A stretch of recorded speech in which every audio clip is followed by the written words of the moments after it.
भारत में नहीं, बिल्कुल नहीं। बंगाल छोड़कर पूरे भारत में कोरोना का खतरा मंडराया और अब एक बार फिर महाराष्ट्र में लॉकडाउन का तोहफा आया और अब लोगों के ऊपर पड़ रही है दोहरी मार, क्योंकि जैसे जैसे लॉकडाउन अपने उरूज पर चढ़ रहा है वैसे वैसे लोन, बैंक और ईएमआई वाले लोगों के सर पर हथौड़ा बजा रहे हैं। बैंक का लोन, गाड़ी का लोन वो पहले से भरते आते थे। आज उनके जॉब नहीं, इसलिए वो लोग हफ्ता नहीं भर रहे, वो हफ्ते के लिए ना नहीं बोल रहे। लेकिन मैं प्रशासन का आह्वान करूंगा, माननीय अपने महाराष्ट्र के मुख्यमंत्री उद्धव जी ठाकरे जी, इनको एक आह्वान करूंगा कि आप ऐसा आदेश निकाल दीजिए बैंक वाले को या लोन वाले जिनको, कि जब तक ये कोरोना काल समाप्त नहीं होता है और समाप्त होने के बाद 6 महीने के बाद, जबकि ये हमारे सब नागरिक यहाँ के जॉब पे लग जाए, कोरोना काल यहाँ से समाप्त नहीं होता है उसके बाद 6 महीने के बाद उनका ईएमआई चालू करो, जो अपना हफ्ता रहेगा वो चालू कीजिए, वो भी बिना ब्याज। नहीं तो आप ब्याज लगा के चालू करेंगे साल का, तो इसका मैं समर्थन नहीं करूँगा। मैं बताना इंकलाब न्यूज पर अब ज़मीनी सर्वे में जानिए किस वार्ड में, किस नगर सेवक के क्षेत्र में पिछले साल कोविड से कितने पेशेंट आए और कितनों की इस खतरनाक वायरस से मौत हुई।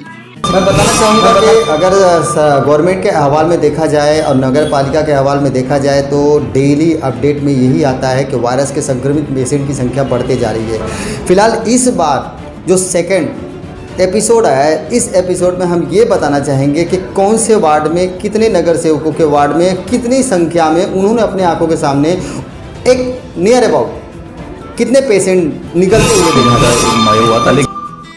कुछ सवाल ऐसे हैं जो हमेशा लोगों के दिलों में दिल खोल कर उभरता है, लेकिन बड़ी बड़ी मीडिया जो अपने न्यूज़ रूम में बड़े बड़े तर्कशास्त्री और बड़े बड़े वैज्ञानिकों को बैठाकर घंटों चर्चा करती थी, आज कोविड पर चर्चा क्यों नहीं करती।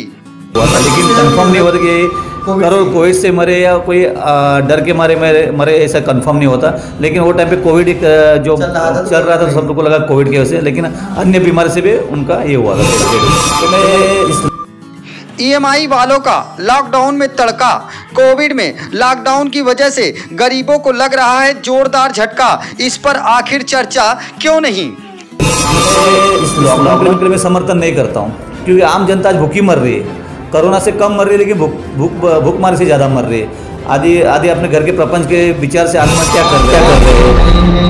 तो अब चर्चा होगी दुनिया के ग्लोब पर मास्क लगाने वाले वायरस पर, अब चर्चा होगी ईएमआई वालों के तांडव पर, आम आदमी के आत्महत्या पर। तो इस सप्ताह देखना न भूलें इंकलाब न्यूज और लिंक मीडिया पर नगर सेवक सचिन देसाई के साथ चर्चा, वायरस अकेला नहीं।